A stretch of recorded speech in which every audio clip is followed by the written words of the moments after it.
Hi, this is Stuart Weems and welcome to the Investopoly podcast. My goal is to give you simple, easy to understand strategies, insights and tips to help you master the game of building wealth. And in this episode, I'd like to talk about the difference between a professional and amateur investor.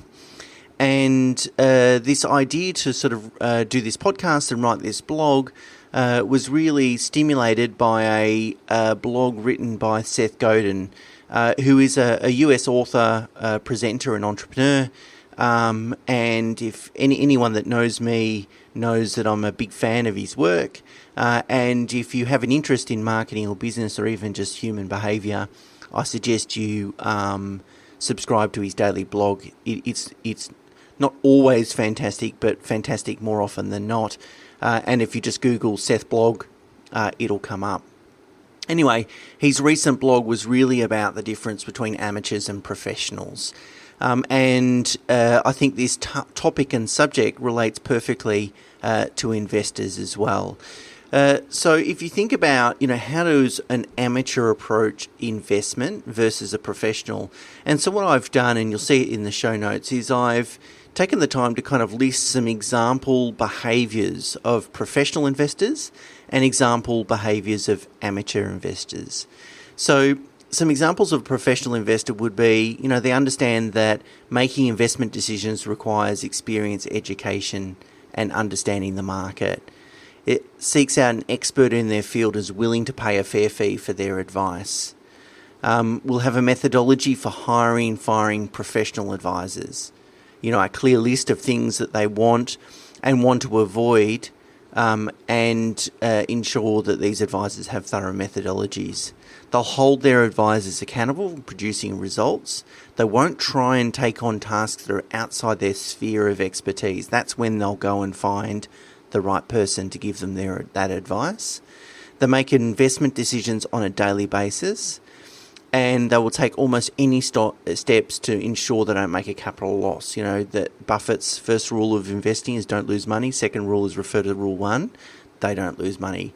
So that's kind of the hallmarks of what a professional investor looks like. Now, that could be a wealthy individual. It could be a fund manager. It could be someone that works for an institution. Now, let's look at an amateur investor. Typically, an amateur investor has no metric or methodology for measuring the value of advice. They don't really understand where the value of good quality advice lies. They ask friends and colleagues for advice. They're prepared to have a go and try and do it all themselves. They consider it a saving if they work it all out themselves and therefore don't need to pay someone else for their advice. To some extent, they're guided by emotions. Either it feels right, or they fall in love with the potential returns, or they like the particular property, for example. They get seduced by investment returns and don't adequately consider and mitigate investment risks. I often think amateurs are blinded by returns and don't even for a second think about what can go wrong. And good quality investors will always think about what can go wrong first before they even consider what is the potential upside. They don't realise the danger of their lack of experience. They make a handful or less of investment decisions over their lifetime. Remember, the professionals making investment decisions daily. And they're prepared to make a mistake. That is, they'll think, I'll have a go, and if it doesn't work out, then maybe I'll reach out for advice. A professional investor would never do that. Can you imagine someone employed going to their boss and saying, look, I stuffed this up because I thought I'd have a go at it, but it didn't work out. They would lose their job. So I thought it was interesting to kind of list out, what does an amateur investor look like? What does a professional investor look like? Because we don't often think about it like this. The interesting thing is that imagine if your friend told you that they did their spouse's dentistry work, or they wrote their own will. I mean, most of us understand that would just be ridiculous and stupid when we just don't have the skill and understanding to do our own dentistry work, and we would never try it. Instead, in that regard, we reach out to a dentist that is well qualified and has possibly been referred to as someone that we get along well with and we trust. And psychologists refer to this as conscious incompetence. That is, that we know we have a deficit of knowledge and experience, and it's too risky to try and do it ourselves. So we consciously know that we're incompetent.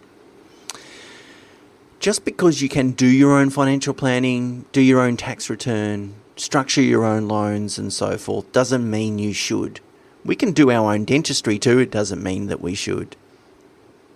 More importantly, maybe people have really misunderstood their role in managing their own finances. I don't think for most people their role is to figure it out themselves. Really, I think their role is to hire the best people they can afford to help make the smartest possible decisions. That's what we do in other aspects of our lives. If we need a will, or we need some dental work, or we need some medical work and so forth, or we need some tax advice, and it equally applies to investments. Now, I hear people saying, that's great, Stuart, but how do you find good quality people? You're putting a lot of trust and faith in them, and it could be some time, 5-10 years, before you can work out whether they've been right or wrong, whether they're the right or wrong people, and whether they're actually going to help you get to where you're going. I think it is inherently difficult if you don't have a methodology for choosing people, selecting the right advisors, that is. Now, I do it in my business. That is, that there's in the professionals that we utilise to help our clients, buyers agents, commercial property advisors, lawyers, and so forth. So I have to go out and find the right people that are going to help, that I'm going to trust, that I can use personally, firstly, and then secondly, that I can refer my clients to, that I know they're going to help my clients.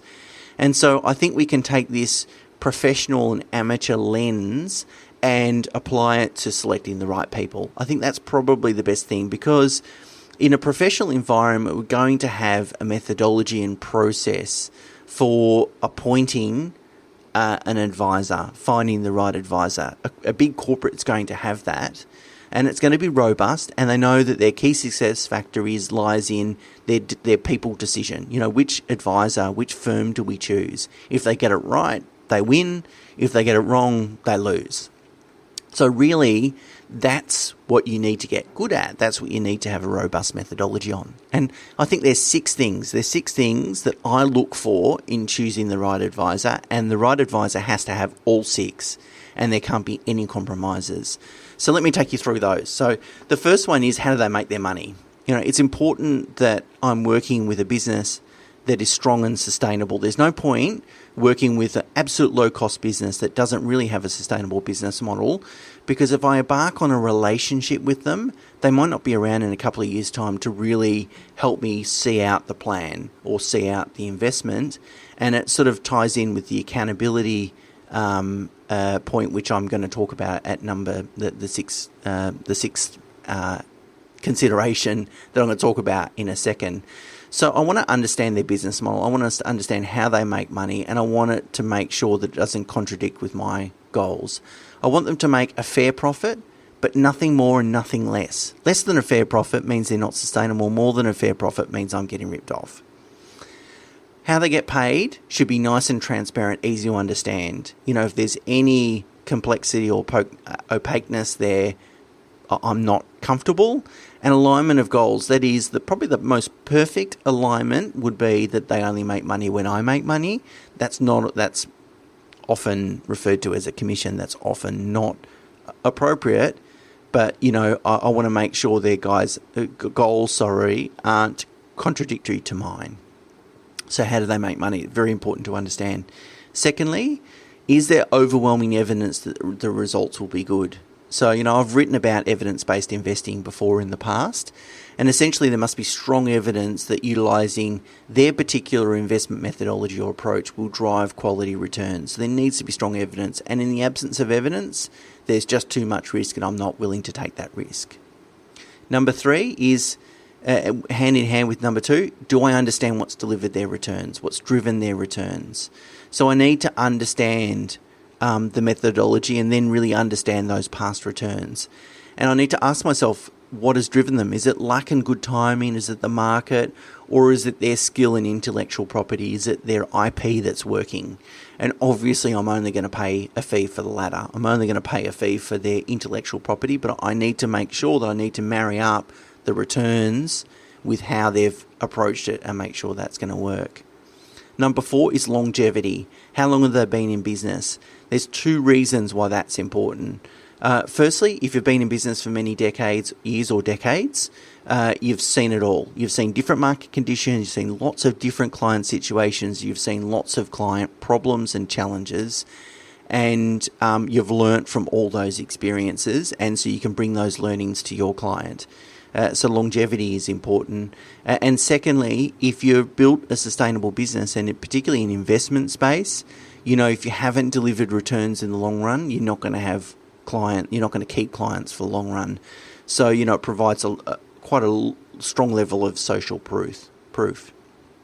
Number 5, they've got to have exemplary ethics and morals. And this might feel like quite a difficult thing to ascertain, but doesn't mean that it's not important. Just because it might be difficult to ascertain, you still need to focus on it. So I only work with good people that have pride in what they do. That they want to do a good job and they get a real kick out of helping people that are honest, open and transparent. They'll always tell you the good, the bad and the ugly. They'll tell you something even if they know you don't really want to hear it, and they'll always put their clients first. The only way, or the best way, I think, of ascertaining whether a person has exemplary ethics and morals is just look for the signs. Sometimes, if there's signs in their language or actions, even no matter how small that sign is, that contradicts, those exemplary ethics and morals, be concerned, because the right people will never contradict. The right people have a very strong theme of trying to do the best, trying to do a good job, trying to do work that they're proud of, and so forth. And choosing the right people, only working with good people, really critical. Okay, number 6 is they've got to be on the hook. Accountability makes a big difference, right? So if I can give someone a bit of advice and then I'm never going to see that person ever again, I'm not really on the hook for the advice, because the advice might turn out, or it might turn out poorly, or it might turn out well, but you know what? I'm not going to be around to take responsibility for it, so, I'm not on the hook. So that's why I think long-term relationships work better. I want my advisor to be on the hook. If my advisor said, go and buy this commercial property or structure your will like this, I want them to be around in 20 or 30 or 40, whatever years it is, when, the will's a bad example because I'm not going to be around to hold them accountable, but, the investment example is a good one. If, buy this investment, 10 years it hasn't worked out, I want them to be on the hook there to sort of answer the questions, because if they are, they're going to take a lot more pride, a lot more responsibility with how they're behaving, and they're going to be aligned to my goals, which my goals are long-term. And I want their goals to be long-term, not short-term. Short-term could be, I'll just make some money off this client and move on. That's a short-term approach. I want them to be on the hook longer term. So that's really what I would consider a professional methodology for selecting the right people that are going to help you build your wealth and make the smartest financial decisions now and well into the future. And so I think it's a good opportunity for us to sit back and go, okay, when we think about a professional investor and an amateur investor and all the things that I kind of listed out, which side am I sitting closer on? Am I acting professionally, that is, I'm trying to find the right people to help me, or am I trying to do it all myself, thinking that I can have a go and, if I make a few mistakes, no big deal. Anyway, I hope that's been useful and a bit of food for thought. As always, if you enjoy the podcast and the blogs, please do share with anyone that you care about. The more people that listen, the better it is, as far as I'm concerned. And until next week, bye for now.